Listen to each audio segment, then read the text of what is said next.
MK times news में आपका स्वागत है। मैं हूं एमके आजाद। झारखंड का प्रथम चरण का चुनाव समाप्त हो गए और दूसरा चरण का जो चुनाव है 20 नवंबर को है और इस बीच तमाम राजनीतिक दल इन सीटों पर अपने उम्मीदवारों को जिताने के लिए पूरी तरह से कमर कस चुके हैं।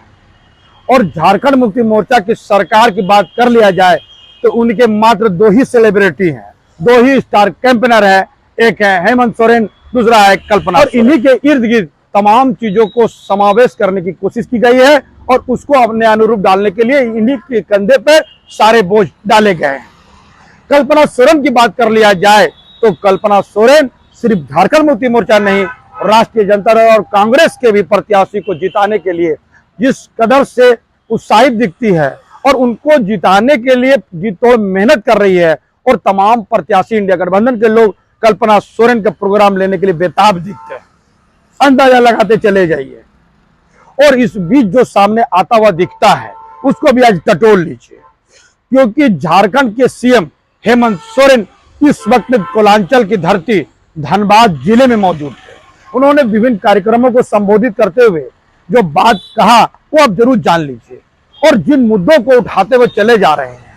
और याद कीजिए, इससे पहले को लेकर कल्पना सोरेन का हेलीकॉप्टर रोकने के बाद झारखंड मुक्ति मोर्चा जिस अंदाज में भारतीय जनता पार्टी जवाब देने के लिए बेताब होते हुए दिखी और तमाम मुद्दे इसके इर्द गिर्द समावेश करने की कोशिश की गई, तो उसको भी देखना जरूरी होता है। तो हमारे दर्शक आसानी से देख चुके हैं पिछले वीडियो में कि किस तरह कल्पना सोरेन ने अपनी बातों को अपने मोबाइल के जरिए उनको सुनाने का काम किया। कोई किसी से कम होता हुआ दिखना नहीं चाहता है और यही है राजनीतिक लोगों का अपनी अपनी प्रोपेगेंडा, अपनी अपनी राजनीतिक हथकंडे और राजनीतिक षड्यंत्र। जी हाँ, तमाम चीजों के बीच ही राजनीतिक इर्द गिर्द घूमते हुए नजर आती है और अपने लोगों को किन शब्दों को लेकर और किन मुद्दों को लेकर अपने पास रखने की कवायद किया जाएगा, इसको लेकर भी राजनीतिक गलियारों पर चर्चा बना रहता है।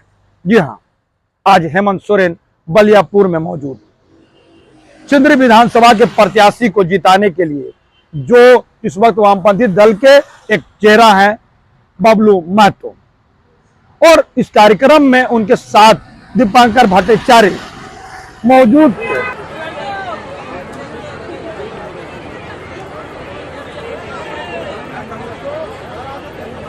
जिस तरह हेमंत सोरेन ने झारखंड का सपना किन लोगों ने देखा था उनका जिक्र करते हुए नजर आए तो बड़ा दिलचस्प नजारे जरूर है। वो याद करते हैं विनोद बाबू को लेकर, क्योंकि उनको मालूम है कि कोलांचल की धरती में विनोद बाबू का क्या महत्व था। वैसे तो पूरे झारखंड में बड़े गौरवशाली इतिहास के साथ विनोद बाबू का नाम जरूर लिया जाता है, लेकिन धनबाद में चूंकि उनका घर भी था इसीलिए वो विनोद बाबू का नाम लेना नहीं चुके। और एके राय, याद कीजिए, एके राय सादगी का एक पूरी तरह से एक चैप्टर जो अब क्लोज हो चुका है, बंद हो चुका है, लेकिन उनके द्वारा किए गए उनकी सादगी क्या और जिस तरह से उन्होंने धनबाद लोकसभा का प्रतिनिधित्व किया है वो चर्चाएं आज भी है। ईमानदारी की बात किया जाए तो उनके ईमानदारी में चर्चा आज भी होते हैं, वो जीवंत है झारखंड की राजनीति में। तो हेमंत सोरेन जी बात को कहना चाहते थे कि जो हमारे पहले के जो नेता हैं जिन्होंने एक सपना झारखंड के लिए देखा है, यानी विनोद बाबू देखे, एके राय देखे और तमाम वो लोग जो झारखंड की स्थापना के समय में मौजूद थे, वो तमाम लोगों ने जिस तरह से कुर्बानी देकर झारखंड को झारखंड का सपना जो दिखलाया था वो वास्तविक में पूरा इसलिए नहीं हुआ कि बड़ी लंबी लड़ाई के बावजूद भी, जितना संघर्ष के बाद भी झारखंड मुक्ति मोर्चा को सत्ता संभालने का मौका नहीं मिला, उससे ज्यादा भारतीय जनता पार्टी को यहाँ पर सत्ता मिलता हुआ दिखा। जी हाँ, और तमाम चीजों के बीच वो ये कहते हुए नजर आते हैं कि मैया योजना का लाभ आपको मिला कि नहीं। 200 यूनिट बिजली की बात भी हेमंत सोरेन करते हुए नजर आते हैं। और तमाम तरह के बीच जब वो नजर आते हैं, जब वो स्थानीय प्रत्याशी इंद्रजीत महतो जो भारतीय जनता पार्टी के विधायक हुआ करते थे, उनके इलाज के बारे में वो जब चर्चा करते हुए नजर आए तो मामला दिलचस्प हो ही जाता है। जी हाँ, जो सिंदरी के भारतीय जनता पार्टी के जो विधायक रहे हैं, इंद्रजीत कोरोना काल से बीमार हैं और आज तक इलाज रहा, और इनके इलाज के लिए जो हेमंत सोरेन सामने आए तो वो इनका जिक्र जब सभा में करते हुए नजर आए तो कहा क्या जाए।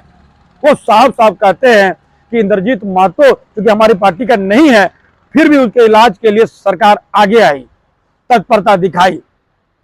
और उनकी पत्नी आज हमारा अपोनेंट है, हमारा गठबंधन के अपोनेंट है। तो इससे समझा जा सकता है कि हेमंत सोरेन किस बात की ओर ले जाना चाहते हैं। वो स्पष्ट दिखाना चाहते हैं कि मैं सबके लिए उपलब्ध हूं, मैं सबको लेकर चलता हूं। जब पार्टी से उठकर बात होना होता है तो मैं उठकर बात करता हूं। जी हाँ, और इसी बात को लेकर जो बात सामने आते हुए नजर आई, आप वीडियो के मार्फत देख सकते हैं कि उन्होंने क्या क्या कहा। बड़ा महत्वपूर्ण है, हमारे वीडियो को जरूर सुनिए। महिलाओं का आशीर्वाद हो, बूढ़े बुजुर्गों का आशीर्वाद हो, मजदूरों का आशीर्वाद हो, तो उसका कोई भी बाल बाका नहीं कर सकता। और कोरोना में इतना लंबा समय कटा, 2.5 साल तक लगभग कोरोना हमारा लेके चला गया। और इस 2.5 साल में लोगों को बचाने के लिए हम लोगों ने एड़ी चोटी एक कर दी।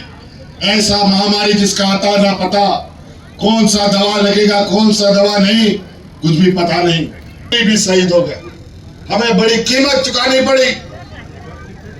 भाई जगन्नाथ महतो, हाजी हुसैन अंसारी साहब कोरोना के साथ निकल गए।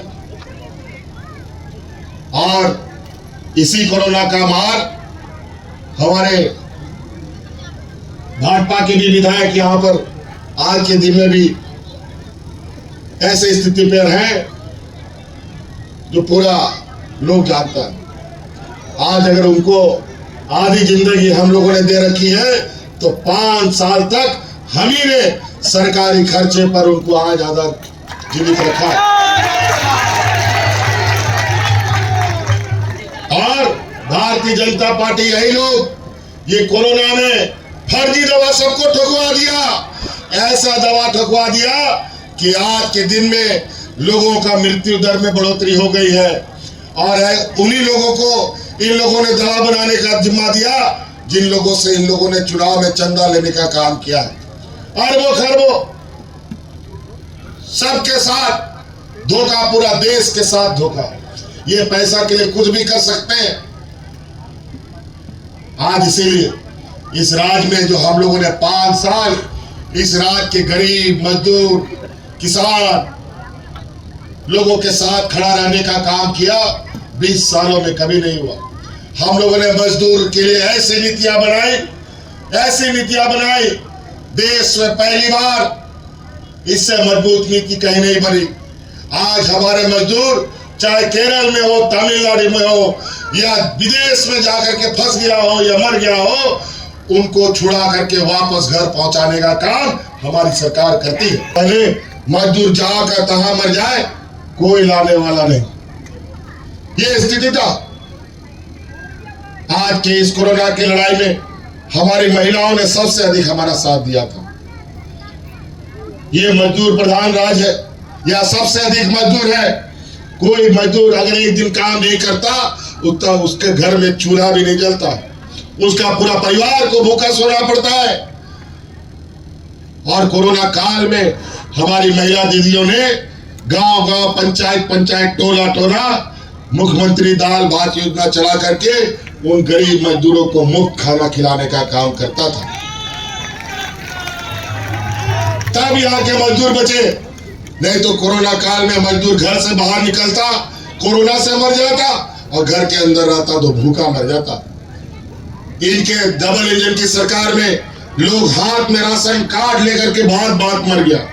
कोरोना जैसा विपत्ति में भी हम लोगों ने एक भी मजदूर को इस राज्य में नहीं मरने दिया।